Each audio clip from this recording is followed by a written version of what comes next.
August 10th, 2018.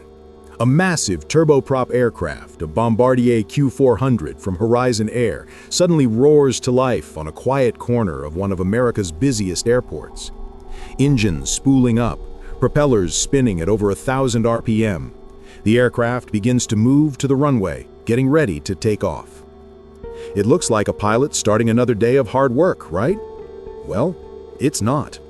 In fact, there's no flight plan, no clearance, and no authorization for that aircraft to take off. To make it worse, the person in that cockpit is not a pilot at all. He never held a pilot's license, never had a single hour of flight, not even flight training. The shocking truth? He is stealing the airplane, and he is determined to fly it. And yes, he will. Not only he will, but he's going to make news all around the world. But unfortunately, in a tragic way. Who is that man? Why is he stealing an aircraft? What is he going to do next?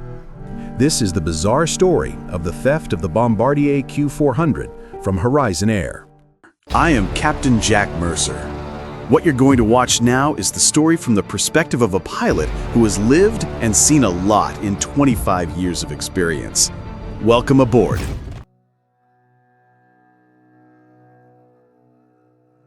Okay, this unbelievable story starts on August 10th, 2018, and we are at Seattle-Tacoma International Airport. It's 7:15 p.m. local time, and the sun hangs low over Puget Sound, casting long shadows across the tarmac. It's a perfect summer evening in Seattle.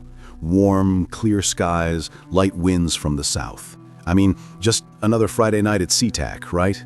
Well, not quite. Out on the cargo ramp, far from the passenger terminals, sits a Bombardier Q400. She's a beauty, my friend, a twin-turboprop workhorse, powered by two Pratt & Whitney PW150 engines. This particular aircraft finished her last scheduled flight about 5 hours ago, arriving from Vancouver Island.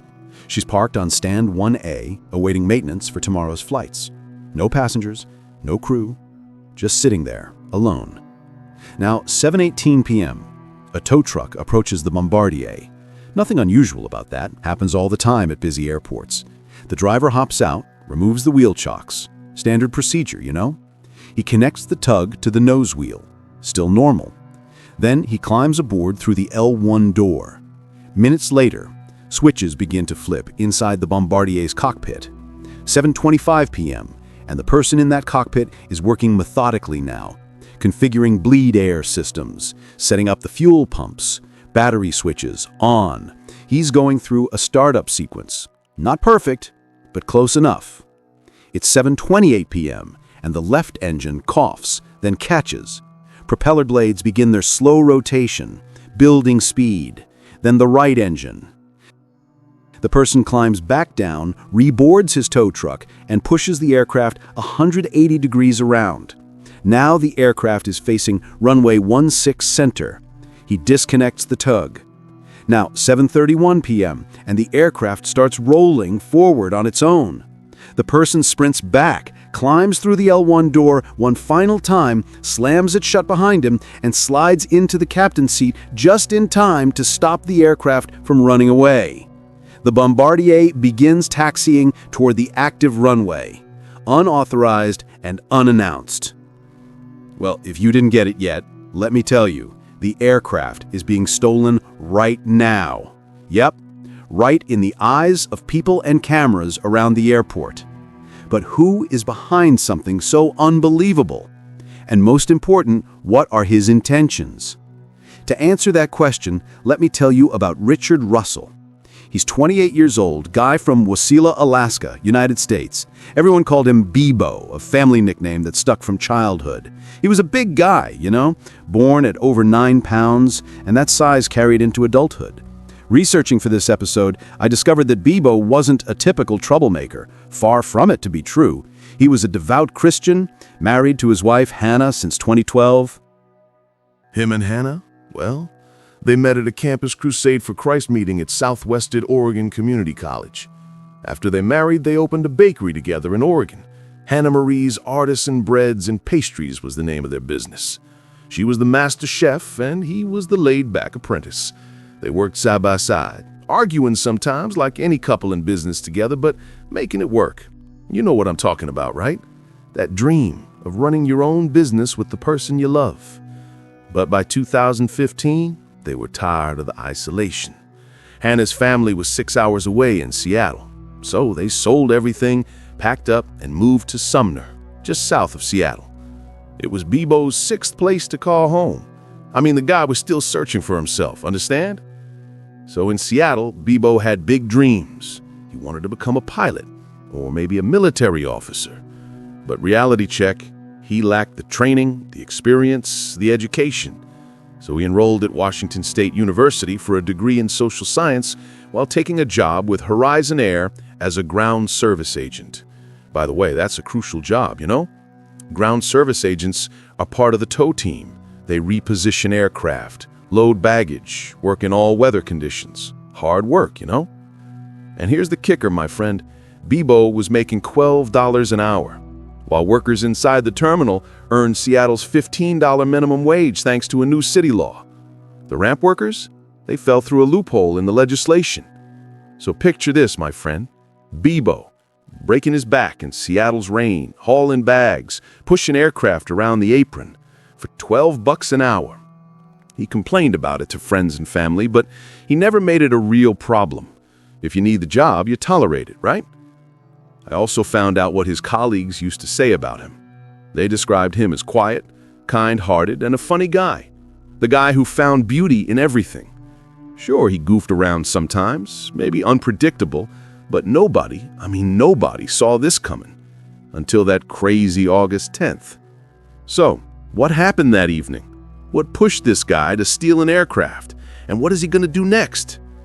To answer the question, let's get back to August 10th, 2018. Now it's 7:32 p.m. and Beebo Russell sits in the left seat of that Bombardier cockpit. And let's remember that this man has exactly 0 flight hours in his logbook and no training, right? But here's the thing, my friend. Beebo had been preparing. He's been playing flight sim games, watching cockpit videos on YouTube, studying every switch, every gauge, every procedure he could find. Was it proper training? Hell no. But was it enough to get the engine started? Apparently yes, my friend. So it's 7:32 p.m., and the aircraft begins rolling forward, slowly at first. From the tower's perspective, this looks routine. Just another aircraft repositioning on the ground, maybe heading for maintenance, maybe doing an engine run-up. Nothing to trigger immediate alarm bells. But then, the controllers notice something strange. This aircraft hasn't requested pushback clearance. No radio call for engine start. No coordination with ground control. The aircraft continues taxiing along Charlie Taxiway, heading straight for runway 16 center. Now, 7:33 p.m. The tower controller keys his microphone. Aircraft on Charlie lining up runway 16 center, say your call sign. Silence. Aircraft on Charlie, say your call sign. More urgency now. You can hear it in his voice. Still nothing. Just that Bombardier rolling steadily toward the runway threshold. Who is the aircraft on runway 16 center? The controller is almost shouting now. Meanwhile, an Alaska Airlines captain sitting in his cockpit on a nearby taxiway spots what's happening. He immediately jumps on frequency. Tower, his wheels are smoking left and right. He just came flying out of the cargo area. He's rolling down the runway now. When he said wheels smoking, that means Beebo is having trouble keeping the aircraft centered on the runway. Side-loading the gear. He's fighting with the rudder pedals, trying to maintain directional control. This is not a smooth, professional taxi, my friend. This is someone learning in real time. The tower controller responds with the obvious, I'm not even talking to him. And at that moment, everyone realizes this isn't a communication failure, this is something far worse. It's 7:33 p.m., power levers advance, both Pratt & Whitneys spool up to full takeoff thrust. The plane accelerates down runway 16 center, 80 knots, 100 knots, V1, and rotate. The nose lifts, main gear leaves the pavement, And just like that, my friend, an unauthorized aircraft is airborne from one of the busiest airports in the United States. The Alaska Airlines captain on the ground can't believe what he's seeing. "Tower, you need to call and scramble now." "Yeah, we are," the controller responds, his voice tight. So let me paint the picture for you. It's now 7:34 p.m., and a stolen bombardier is climbing out from SeaTac, heading southeast toward Mount Rainier. The massive volcano is clearly visible in the evening sunlight, 14,410 feet of glaciated peak dominating the horizon. And somewhere in that cockpit is a ground service agent who's never flown anything except a video game. The FAA immediately issues a ground stop for the entire Seattle area. Every aircraft gets ordered into holding patterns. Departures, canceled. Arrivals, diverted or held. SeaTac essentially shuts down. We're talking about the 9th busiest airport in North America going dark because of one unauthorized aircraft.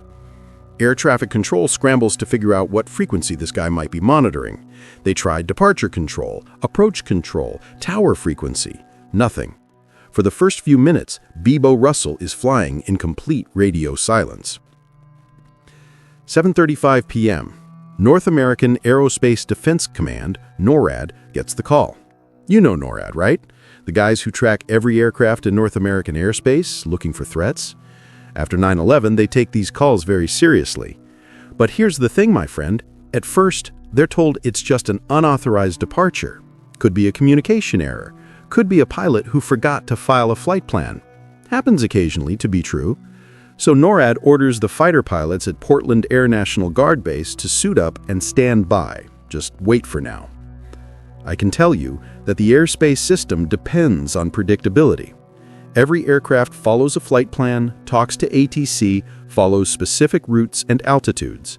But when someone enters that system without coordination, everything breaks down. You can't maintain separation if you don't know where the rogue traffic is going or what altitude they're flying. So the stolen Bombardier arcs southeast, climbing through 3,000 feet, then 5,000 feet. Beebo is hand-flying the aircraft, no autopilot, learning the feel of the controls as he goes. And somehow, my friend, he's not crashing. Can you believe it? The aircraft remains stable, wings level, and climbing. It's 7:43 p.m. and finally, contact. Seattle Approach manages to raise him on the departure frequency. And when Beebo responds, his first words tell you everything you need to know about this situation. "Hey man, I'm just a ground service guy. I don't know what that means. I can start it up, I can make it go, but I'm not planning on landing it." "Not planning on landing it," he said. The controller immediately recognizes what they're dealing with. This isn't hijacking. This isn't terrorism. This is a suicidal man who's stolen an airplane. It's 7:48 p.m., and Beebo banks the aircraft into a steep turn around Mount Rainier. The aircraft disappears from radar for about 90 seconds as the mountain blocks the signal. Radio contact drops out. Everyone on the ground holds their breath. Then he reappears on the scope, turning back west toward Puget Sound. And here's where the conversations get really interesting. Beebo apologizes. "Hey man, I'm sorry about this. I hope this doesn't ruin your day." The tone of his voice, polite, almost casual, like he's chatting with a friend. The controller, staying professional, asks, "Just flying the plane around. You seem comfortable with that." "Oh, hell yeah," Beebo responds with sudden enthusiasm. "It's a blast, man. I've played video games before, so I know what I'm doing a little bit." Video games. He's flying a multi-million-dollar turboprop based on video game experience. Do you agree that sounds absolutely insane? But here's the crazy part. He is flying it. Not well, but he's keeping it in the air. 7:52 p.m., and he's just completed a circle around Mount Rainier, and the view is beautiful. He thinks he's got enough fuel to go check out the Olympic Mountains next, another range visible to the west. The controller gently tries to steer the conversation toward landing options. "There's a runway just off your right side, about a mile away. Do you see it? That's McCord Field." McCord Air Force Base, a massive military installation with long runways, crash equipment, the whole setup. perfect place to bring this thing down safely. But Beebo's response? "Oh man, those guys will rough me up if I try to land there. I think I might mess something up. I don't want to do that." Then, with genuine fear in his voice, "They've probably got anti-aircraft." The controller stays calm. "They don't have that stuff. We're just trying to find you a place to land safely." "Yeah, I'm not quite ready to bring it down just yet," Beebo says. "But holy smokes, I've got to stop looking at the fuel because it's going down quick." It's 8:08 p.m., and finally, 2 F-15 Eagle fighters launch from Portland International Airport, about 140 miles south. Their orders? If he turns toward downtown Seattle, if he threatens populated areas, they're cleared to shoot him down. Now, 8:15 p.m., the F-15s catch up to Beebo. He spots them immediately. "This is probably jail time for life, huh?" he asks the controller. "Well, Richard, we're not going to worry about that right now." And then asks, "Could you start a left turn, please?" Beebo's response shows his deteriorating mental state. "I would hope it is jail for life for a guy like me." A professional pilot starts talking to Beebo about landing procedures, but Beebo interrupts. "Nah, I don't need that much help. I've played video games before." Then he adds, "I would like to figure out how to get this cabin altitude down. I know where the box is, but I'd like to make it pressurized so I'm not so lightheaded." Oh yes, he's hypoxic. Flying above 10,000 feet without proper cabin pressurization, his blood oxygen is dropping. That's making him dizzy, impacting his judgment, slowing his reactions. This situation is getting worse by the minute. The assisting pilot tries to walk him through the pressurization panel. We don't know if Beebo followed those instructions, but he keeps flying, making wide sweeping turns over the Puget Sound area. At this point, nobody knows what happens next. But if Beebo turns toward any major population center, the F-15s are cleared to shoot him down. But Beebo never makes that turn. He stays over water and unpopulated areas. Whether that's intentional or coincidental, it's keeping him alive longer. Time, 8:18 p.m. That's when Beebo spots the Washington State Ferry crossing below him. This massive vessel, probably the MV Calteton, is loaded with passengers making their evening commute across Puget Sound. Beebo banks the plane hard, descending rapidly toward the ferry. People on deck look up in absolute terror. A commercial airliner diving straight at them? Some passengers hit the deck, convinced they're about to be hit. But at the last moment, Beebo pulls up and away. The aircraft screams past at low altitude, close enough that passengers can see the Horizon Air livery clearly, then climbs back toward safer airspace. Why did he do that? Was he buzzing the ferry for fun? Was he considering crashing into it but changed his mind? Or was he just trying to get a better view of the water below? We'll never know, my friend. But that moment represents the closest Beebo comes to endangering civilian lives. And whatever his intent, he chose not to follow through. That tells me something about what was left of his conscience. So the conversations with ATC continue. You can hear genuine concern in the controller's voice. "Rich, there are a lot of people who care about you. We don't want to see you hurt yourself." And Beebo's response cuts right through you. "I've got a lot of people who care about me. It's going to disappoint them to hear I did this. I want to apologize to each and every one of them." Then he adds, "Just a broken guy. Got a few screws loose, I guess. Never really knew it until now." It's 8:20 p.m. and the tone shifts again. Beebo's voice suddenly brightens as he looks out at the landscape below. "Man, have you been to the Olympics?" he asks, referring to the Olympic mountain range visible to the west. "These mountains are gorgeous. Holy smokes!" The controller tries to use these positive moments to steer the conversation toward landing. "Rich, if you want to see those mountains up close, we can help you land near there. Olympic Airfield has a nice runway." But Beebo deflects. "Nah, I think I'll just check them out from up here."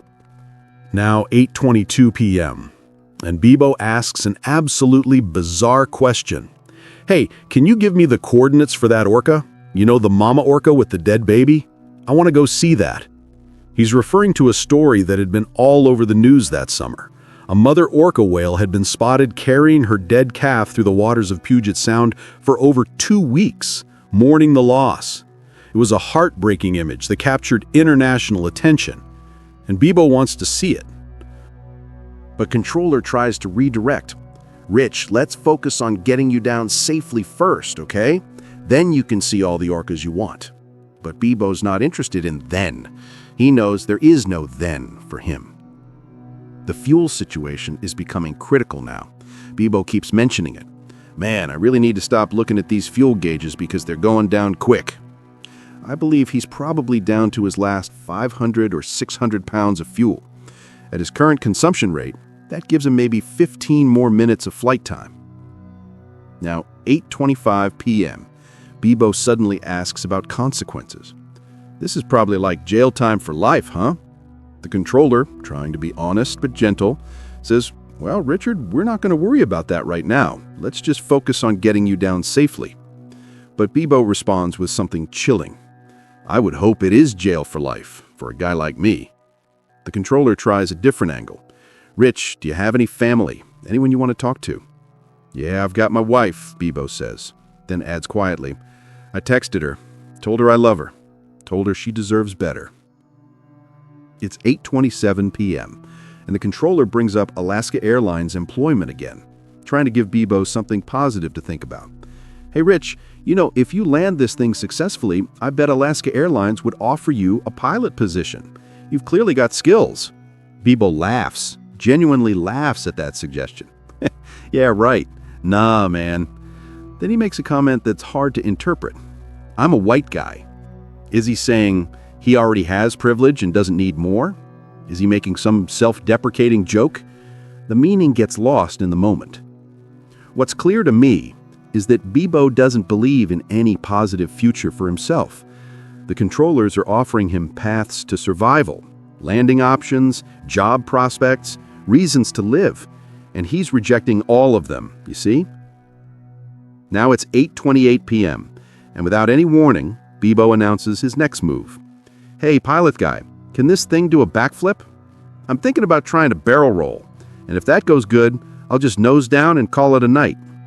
Let me explain what he's proposing here. A barrel roll is an aerobatic maneuver where the aircraft makes a complete 360-degree rotation around its longitudinal axis while following a helix path through the air. Done correctly, you maintain positive G-forces throughout the maneuver. The pilot stays pressed into his seat the whole time. Done incorrectly, the aircraft can stall, enter an uncontrolled spin, or experience structural failure from excessive G-loading.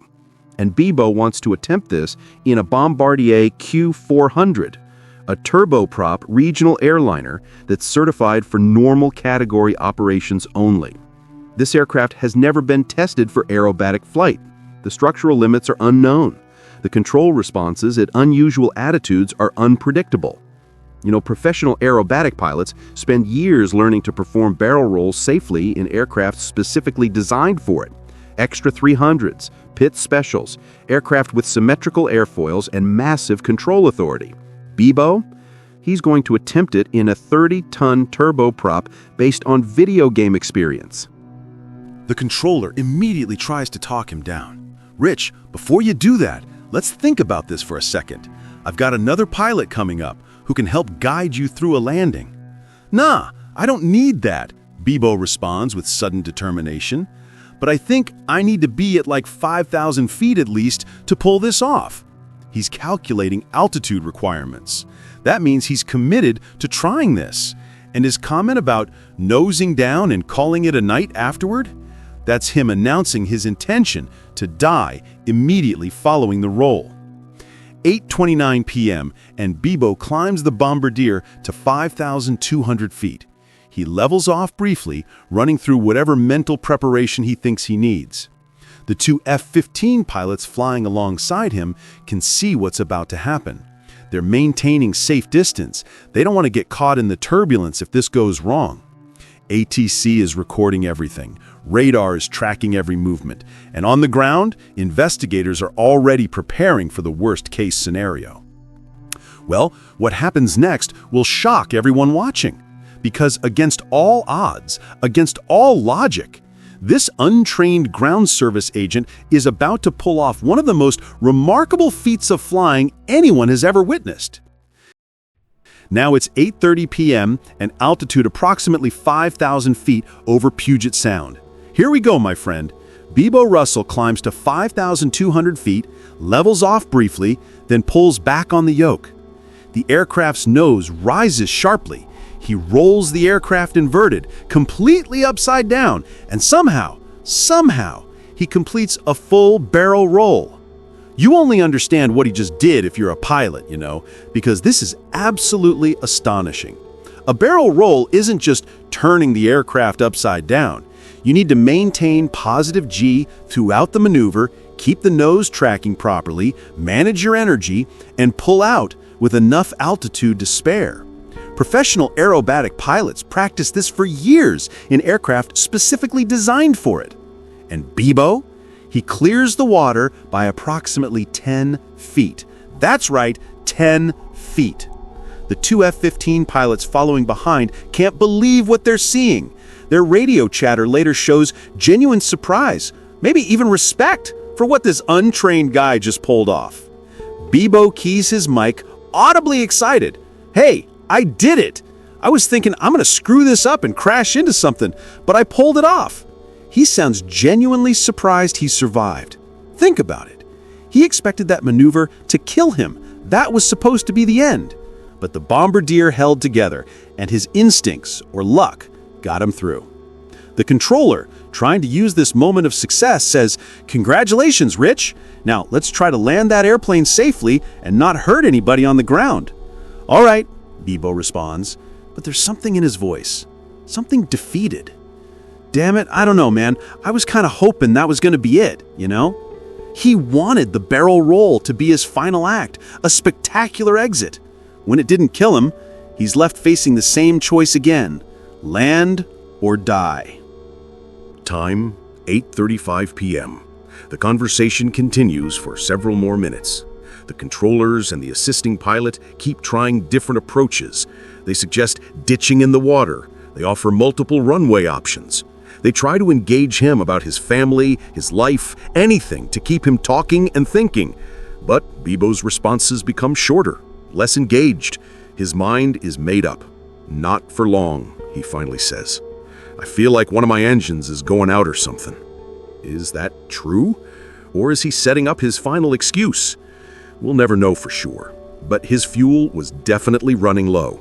After nearly 75 minutes of flight at high power settings, those tanks were approaching empty. 8:43 p.m. and the plane turns southwest, then west, heading toward the southern end of Puget Sound. Below lies Ketron Island, a small, sparsely populated piece of land covered in dense forest. No towns, no neighborhoods, just trees. Whether Beebo chose this location deliberately or simply ran out of fuel there, we'll never know. But my friend, if he had to crash, this was probably the best place to do it, in my opinion. 8:46 p.m. and the Bombardier enters a steep, accelerating dive. Nose pointed straight down, no attempt to pull up, no attempt to level off. The flight data recorder later shows the aircraft in a significant side slip during those final moments, possibly from asymmetric thrust if one engine had quit. But the aircraft remained controllable. If Beebo had wanted to recover, he had the time and energy. He could have pulled back on the controls, raised the nose, initiated a climb. Instead, the control column stayed pushed forward, actively pushed forward. And then, the tragic moment. The aircraft impacts the forest at high speed, creating an immediate fireball. It disintegrates on contact. Trees explode into splinters. Fuel ignites instantly, creating a blaze covering nearly 2 acres. Richard Beebo Russell is killed instantly. No suffering, just gone. From the mainland, people see the orange glow against the darkening sky. Within minutes, emergency responders begin racing toward Ketron Island. But there's nothing they can do, my friend. Nothing to save, just wreckage and fire. Now, The first question I had when I watched the news on TV talking about this case, did Beebo lose the control of the aircraft and that's why he crashed, or he really did it on purpose? Well, 3 major agencies launched parallel investigations: the FBI, the NTSB, and the TSA. And my friend, what they discovered was both troubling and fascinating. Very fascinating. Stick here with me. First, let me tell you what investigation didn't find. No suicide note, no manifesto, no evidence of political ideology or terrorist connections, no coordination with accomplices, no prior planning beyond his self-taught aviation knowledge. Beebo had acted completely alone. This wasn't some long-planned attack. It was an impulsive decision made by a broken man on an ordinary work shift. The FBI spent months interviewing everyone who knew him: family, friends, co-workers, supervisors. They analyzed his computer, his phone records, his social media activity. You know what they found? A normal guy who loved his wife, enjoyed hiking, made funny videos about his job, and attended church regularly. There had been warning signs, though. Well, sort of. A SkyWest Airlines pilot reported finding Beebo inside his cockpit twice while the aircraft was parked at SeaTac. Once, Beebo had asked if he could watch the pre-flight procedures. Another time, he and another ramp worker were found flipping switches in the cockpit. At the time, nobody thought much of it. Ramp workers sometimes needed to operate certain aircraft systems, the APU, for example, or external lights.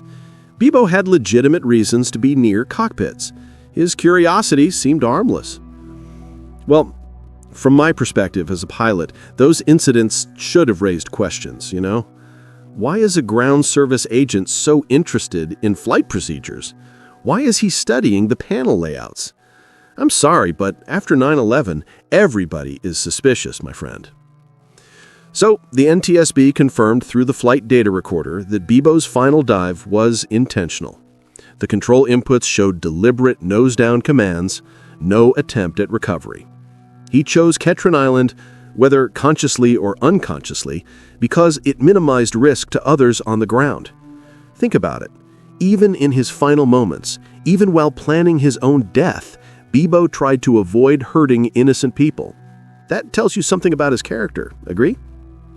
The FBI's final report, released in 2019, concluded that Beebo had no criminal history, no mental health diagnoses on record, and no red flags that would have prevented him from receiving his security clearance. The system worked exactly as designed.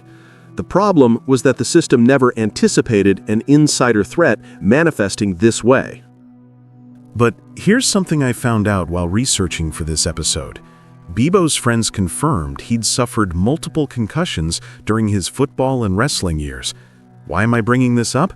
Because recent research links repeated head trauma to depression, impulsivity, and emotional instability. Did those old injuries contribute to his actions on August 10th? I think it's possible. What do you think? Well, we will never know, right? Now, let's talk about airport security. Because right now, everything we are sure about this case is that it was very easy for an airport employee to get inside an aircraft cockpit, right? So when we go to an airport and we see so many employees walking around, and you remember this case, I mean, who knows when it can happen again, agree? So, did something in airport security change after this case? What lessons did aviation learn? So, the theft of that Bombardier sent shockwaves through the entire aviation industry. Why? Because it exposed a vulnerability nobody had seriously considered before. Let me explain. Airport security has always focused on external threats, keeping bad people out of secure areas. Background checks, screening checkpoints, perimeter fencing, surveillance cameras. The whole system assumes that once you're inside, once you've been vetted and badged, you're trustworthy. Beebo proved that assumption wrong, agree? Within weeks of the incident, SeaTac implemented new security protocols. They introduced mandatory mental health assessments for airside employees. They established support services specifically for ramp workers, the guys doing the hardest, lowest paid jobs at the airport. They wanted to catch problems before they escalated. So, what Beebo's story teaches us is that the biggest threats don't always come from outside. Sometimes they come from within, from people we work alongside every day, people who seem normal until one moment when everything breaks. Now, here is something interesting. When the story spread around the world, Beebo gained millions of fans, considering him a type of hero, you know? If you research online, you'll see most websites calling him the Sky King, a folk hero who stuck it to the system, pulled off an impossible barrel roll, and went out on his own terms. Some websites celebrate him, but others condemn him. I think the truth is more complicated than either narrative allows, you know? Beebo left behind a wife who loved him, parents who cherished him, and friends who never saw this coming. In a tribute held in 2019, they visited the crash site on Ketron Island to remember the man they knew. Not the headlines, but the real person. Okay, this was Captain Jack Mercer bringing to you another story from the cockpit. If you liked it, please hit that like button and show me some love. And don't forget to subscribe if you're not. Thanks for flying with me today, and see you next.